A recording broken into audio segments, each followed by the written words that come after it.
We're broadcasting a hangout with Guy Mascaro, the head of Koeus Solutions in Indiana. Uh, it's a source of, essentially a source of education, and I'll let Guy explain exactly what that encompasses. Uh, but it's a pleasure to have him today. Welcome, Guy. It's all yours. Thank you, Benoit. I truly appreciate you having us on today, and I thank those who bothered to tune in to listen to us. Um, our organization is really focused on changing behaviors in a positive direction through education, through learning, through storytelling, and not just in the areas of knowledge acquisition, but also in the synthesis and application of knowledge. And with that, we've developed content, animation, illustrations, all the visual stuff, and the ability to go have tactile engagement with it through simulation, through gaming. But we started to get more and more into the use of, and this is what we were talking about just a few minutes ago, wearable technology as a platform for medical and clinical education. We had the pleasure a week ago of streaming the very first neurointerventional neuroradiological procedures via hospital in Paris. We have a wonderful client of ours who is truly forward-thinking and has been gracious enough to want to go support foraying into the areas of using technology to educate. So we streamed, and this is what the part of the talk will be at the Watch Society Conference here in Indianapolis at the end of this month. We're going to talk a little bit about our approach and what we were able to accomplish for this LINC, L-I-N-C-C conference that was just held in Paris. We were able to actually live stream the surgery using Google Glass, as well as have it go via satellite, but also through the internet to mobile devices through a password-protected platform. We will look to enhance the work we're going to go do to allow bi-directional proctoring with surgeons or healthcare providers trying to learn from a subject matter expert without the need and the desire to have to get on an airplane or go spend a lot of time outside of their clinical environment to learn. Okay, a quick question, Guy. The live stream, I guess, there's a big question, as you probably know, about HIPAA compliance and stuff. Yes. A closed network, is that how you get around that? I guess you have to deal with that, right? No, it was definitely a closed network. Everything related to the patient, other than what was shared at the clinical conference, right, and what you would have if you went to a medical conference for medical education. Other than the age and maybe sex of the patient and their clinical complications, that was the only thing that was ever shared. There was no true identifiers, nothing on the screen that you might have that might identify a patient was seen in any way, shape, or form. And then everything we had, it was on a secure network where when we were done, everything is archived in an appropriate way for being HIPAA compliant. Right. So, right. And it was all password protected. Everything was heavily gated. And there was only set access to the content. Matter of fact, you can't even get to the content now that we shared during the conference. Okay. Wow, that sounds like an exciting. Were you over there physically in Paris? Yes, we were. We were in a hospital called Hôpital Bijon, which is in the kind of northern part of Paris, and we were streaming via a satellite link, for part of it, to actually the conference, and I'll share some of that, what those pictures look like. So they would actually have the stuff up on the screen, dead center of the large conference screen of what was coming from the monitors that the surgeons were looking at, and then to the left you can actually see the point of view, the POV shot from the head professor, the surgeon, showing what exactly he was looking at. And there was a bi-directional conversation between participants and the surgeons back at the hospital. We also streamed it to via proprietary gated site to others around the world, because there were people tuning in remotely from Helsinki, Japan, all over the place. Was that through your network, or was that through another network? Or how'd you stream that? No, through our network. Through your network? That was through. Yes, sir. Oh, okay. So the only thing. Go ahead. The only thing we did. Yeah, I'm sorry. The only thing that was not our network was the satellite streaming. That was a satellite company. Okay. That's how they normally do. And this was the first time they had a foray into using wearables, in particular Google Glass, to live stream a surgery. And so as you can imagine, in the cath lab, they had multiple cameras around that were used for live streaming. But what you also saw directly, like I said, through the lens or the eye of the head surgeon, who was proctoring, who was actually doing the physical work, you got to see what he was seeing, as well as hear him talk about what he was doing. And again, everything from HIPAA compliance, we made sure that we took care of. Right, right. Well, you know, I guess that sounds similar to what Pristine does, or are you affiliated with Pristine? No, we're not. We know others exist. I have not fully seen another company who's done what we do, and really where we're going with the work and the two-way interactivity. So, Wow, you know, I've heard a lot of people talk, and then when you begin to scratch the surface, really done. They necessarily haven't gone as far as we might have. Some may have. I'm not saying that hasn't happened. I hear a lot of folks talk about they use Glass and stream with Glass, and then they'll go like use live stream and have an application that doesn't work well, and at least for the purposes, and they're very limited. We stream for 2 hours straight with crystal clear imagery coming from the glass. Oh, okay. Yeah. So no, I know Pristine and others are out there. Okay. And that's good. That's good, actually, to have more people working on this. Well, it's good old capitalism at work. Competition. We all have competition. That's what makes America great. You know, I guess you'll be showing that at the conference, right? I will be showing certain aspects of the conference, yes. Give you an idea of what the image quality was like, what we did, kind of what we set out to go do, and what we were able to actually accomplish, and talk a little bit of the direction of where we're going to go. So we don't want to give all that away here because we want people to come listen, right? Oh, of course, of course. This is what you call a teaser. It is a teaser. Yeah. Okay. So I guess that is one aspect of your company. Can you tell us a little bit about your other aspects of the company other than using streaming Google Glass?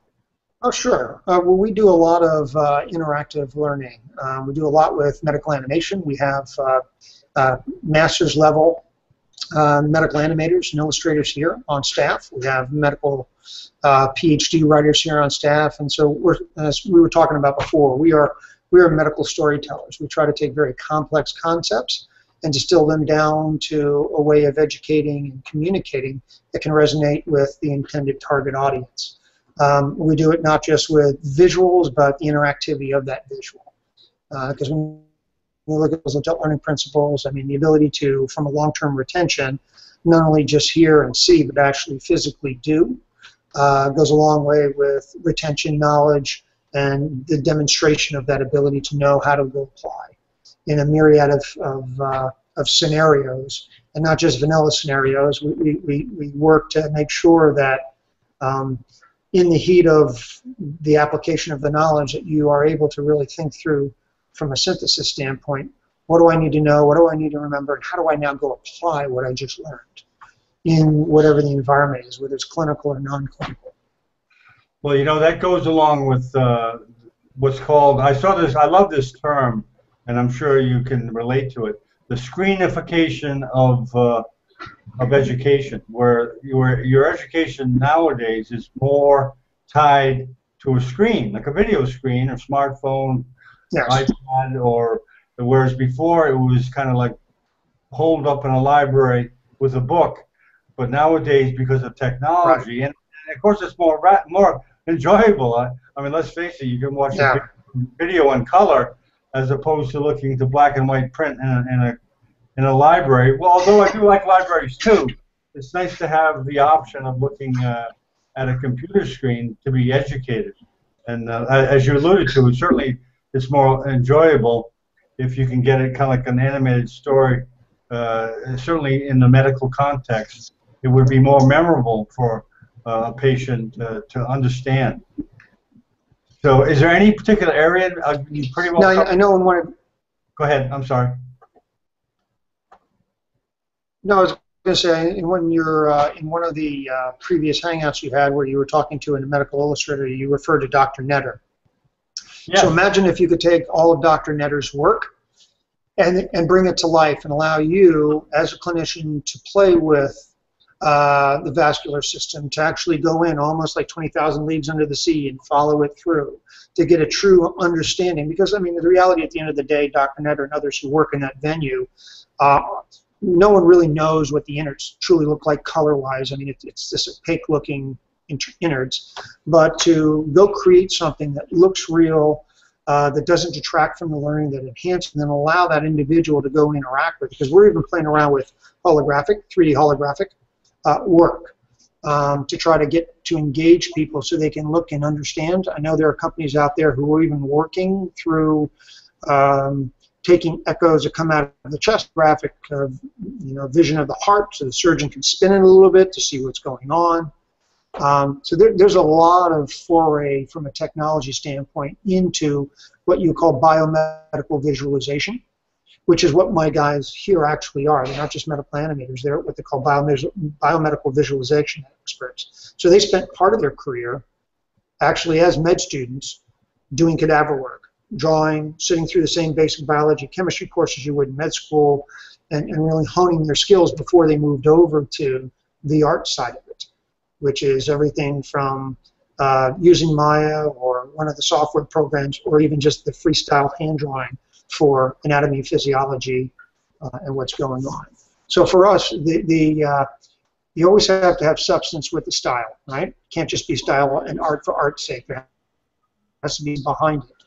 And so I'm blessed with a wonderful group here, far superior to me in thinking about things and how they do it, to go sit down with our clients or go sit down with us and figure out how to go bring together stuff that really does make a difference, instead of just having pretty animation, but having animation that really helps make a difference. So at the end of the day, the end user of that animation walks away with a greater knowledge, a greater gain, and a greater willingness, because you have to build competency and competence in people, to help change behavior in a direction. Because if even with a surgeon, a very skilled surgeon, if you were to give them a new laparoscopic technique and they really weren't comfortable with it, and they maybe fumbled a little bit, they're more likely going to go back to the way of doing surgery versus maybe this new advance, which may have a lower morbidity and mortality rate. And that's not Guy saying it. If you look at the medical research and literature, it talks that way. Well, it's funny you mentioned that. I was speaking to a Virginia surgeon. His name is Robert Smith. He was talking about what you alluded to. He's a robotic surgeon, where they use a robotic, which I don't know, you're probably familiar with that, where they operate with robotic arms, etc. And I was surprised when I asked him about the technique, and he says one of the good parts about robotic surgery is the visualization that you get. You get the increased. It's not just like human vision where it's kind of one-to-one. It's a magnified color picture. And he says that he can actually see very small vessels bleeding, whereas if you see it without glasses, and you don't see it, but you see the magnified color vision. You can accurately see blood vessels that are just oozing and not bleeding yet. But sometimes you can dip things in the blood, which is a kind of like a. I didn't expect to see that plus in his robotic surgery. Another thing that you said, which is what I cover. I had an interview with a Ukrainian animator. I don't know if you got a chance to look at the link. His name is Yuri. Yeah, I did. He's quite a good animator, and that's one question I asked him. I said, you must have a scientific background, because to understand like his field is nanomedicine. And it's a field which I really don't understand very well, but I know that it's a very, very difficult field and scientific. I said to him, I said, Yuri, you look like you must have an understanding of nanomedicine. Did you do any training in it?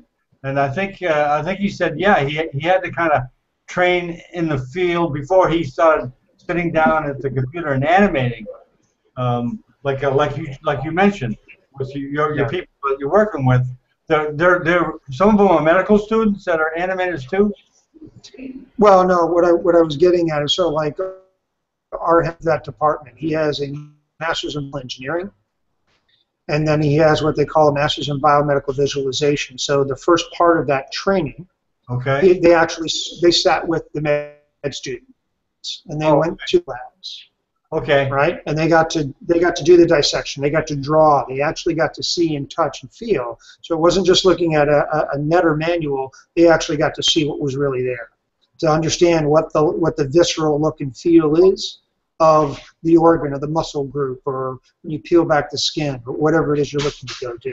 Because like if we go do bone reformation, or we want to show what a biologic's doing within the body, no one really knows, right? It's all theoretical and hypothetical, even how any drug really works, technically. Right. It's all theoretical or hypothetical.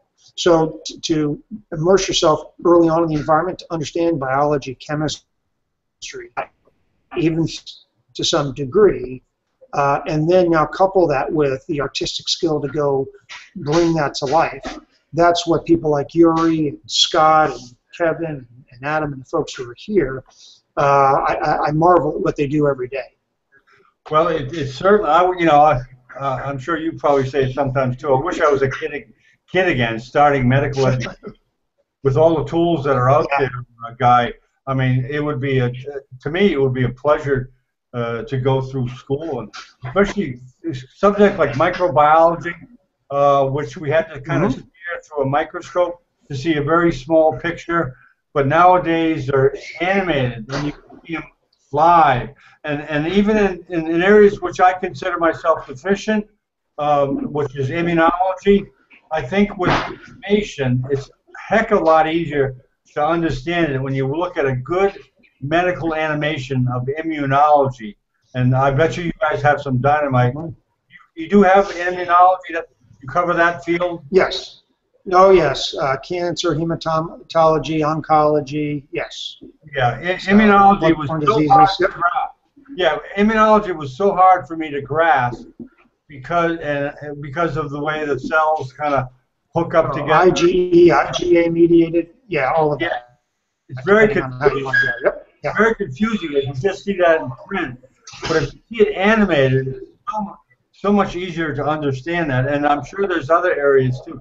And I looked briefly at some of the cancer animations, not your particular animations, but other ones, and I thought, wow, this would be a heck of a lot easier for a patient to understand. You know, the fact that medicines kill healthy cells as well as cancer cells. And if you show it a good information, I think for a patient, so certainly, I guess you guys must aim towards patients too, not just the healthcare. Oh yeah, well it's the whole communication gamut. Healthcare provider, patient, caregiver, right?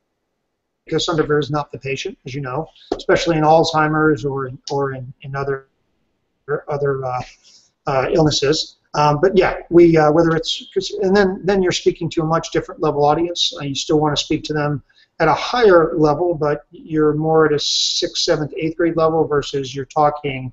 And again, even with somebody with an MD behind their name, not everybody can fully grasp. I mean, there's some who are research oriented, there's some who are hands-on practice oriented. So we look at the spectrum of who we're trying to teach, and then we create content, the visuals, the words, to go meet the needs of the literacy level.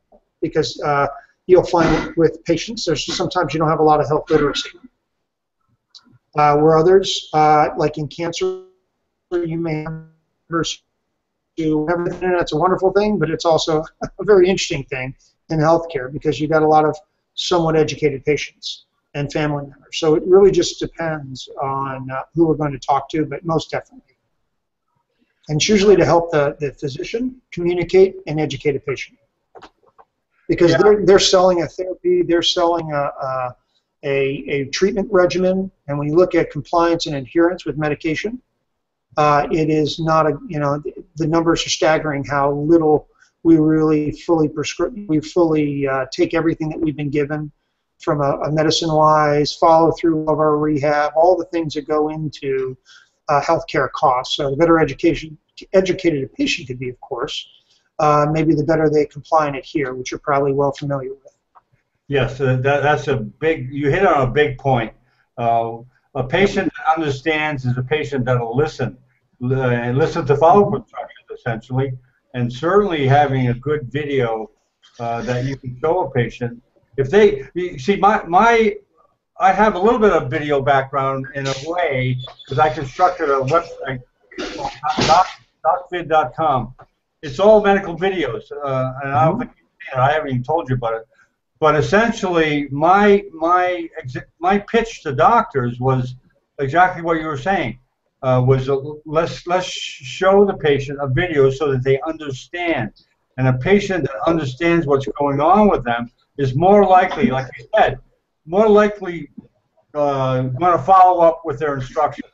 If they really understand why they have to take the anticoagulant, why do I have to take this pill? Why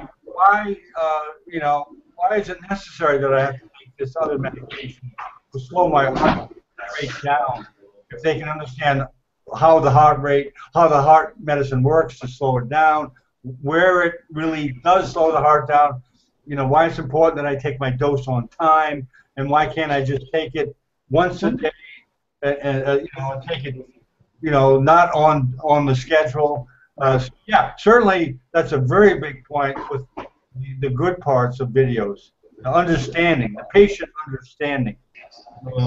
And as you said, yeah, all different levels. It doesn't have to be a high-level video. It can be just real basic, like almost cartoonish.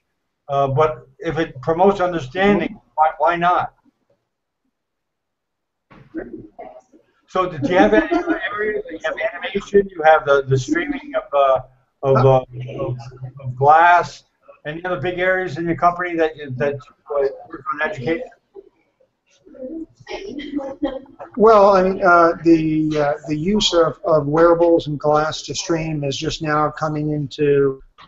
Somebody described it. Somebody said the cars, when we first invented cars, right? We went 10 miles an hour. Now cars can go 300 miles an hour. And I think with wearables and integrating technology into healthcare communication, we are going to find a very rapid use and proliferation. The key thing is, and we're about ready to go stream some live proctoring, back and forth proctoring, because what we did in Paris was more of a show and tell, right? There were cameras in Helsinki, there were cameras in other places, and there was cameras in Beijing. Here, the next step will actually be to have someone doing surgery, and then a subject matter expert actually at a distance proctoring that individual live, and that's where we're going next with this, and we'll probably be doing that in the next 2 weeks. And I can't get into the details of it, but that's where we're going with really live proctoring, and we have the streaming down to no more than a 2 to 4 second delay in true time, which is good. Great. Well, Guy, I think so. Go ahead. You're welcome. No, I was going to say that just opens up a whole new way of being able to educate, elevate the level of competency and capabilities of clinicians really all over the world. I read everything that's out there on glass and what people are doing, and I know there's a desire to be able to do more than just capture video or stream, but really use as bilateral connection. And there's some nuances to it that we're working on I can't get into right now, but it would allow true connectivity between two separate areas, focusing in on the same clinical issue or problem, looking at data, looking at information as real time as possible to, again, help maybe a surgeon in Africa, right, who's now trying to perform something for the very first time, and then there's a surgeon somewhere else in the world who's done it 40 or 50 or 500. To be able to impart that knowledge. I mean, that's a lot easier than trying to get somebody on a plane and handle schedules and everything else. So. Well, it's funny you mentioned that, Guy. I just had a communication with a doctor in Spain. His name is Pedro Guillen. He's kind of a pioneer in the streaming of Google Glass, video on Google Glass. Are you familiar with Pedro? Mm-hmm. Well, yeah. No, I am not.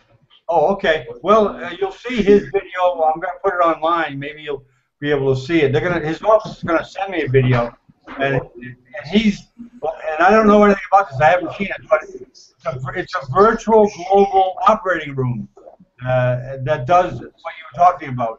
How surgeons from different parts of the world can do operations, and maybe they can do them virtually to places that there's no surgeons. That they're either, they have someone they lead through, someone that has the basic knowledge, and they need specialists from afar. So, I'm looking forward, Guy, to see. I'll meet you. I'll be there in Indiana too. Well, thank you. So I'll meet you, and I look forward to seeing some of the stuff you talked about. So thank you very much. Hopefully we have beautiful weather when you're here. You're welcome. It was nice talking with you, and I thank those who watch for taking the time to watch. Okay, thank you, Guy.